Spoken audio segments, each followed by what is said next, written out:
ఒకటేనండి కావాల్సింది, అమెరికాని ఎందుకు ఇన్వాల్వ్ చేశారు? సిగ్గుండాలయ్యా, నీకు దమ్ము లేకపోతే తప్పుకో. నరేంద్ర మోడీ దేశాన్ని అడ్డం పెట్టుకుని నేను ప్రధానమంత్రిని, విఐపిని, ప్రోటోకాల్ ఏంటిది? నీ డ్యూటీ ఏంటి చేయి.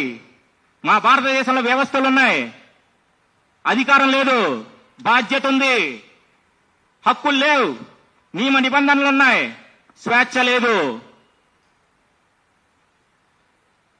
ప్రతి ఒక్కడిని భరించాలి, ప్రతి ఒక్కడిని భుజాలు నెత్తుకోవాలి, ప్రతి ఒక్కడిని నెత్తినెత్తుకోవాలి.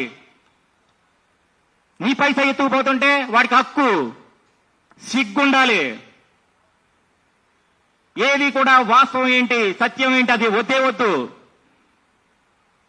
మా మోడీ బాగున్నాడు, మా బీజేపీ పార్టీ బాగుంది, మా రాహుల్ గాంధీ సూపర్. వాడి ఏం మనీ జనరేట్ చేశాడని దేశానికి లింక్ పెడుతున్నారు?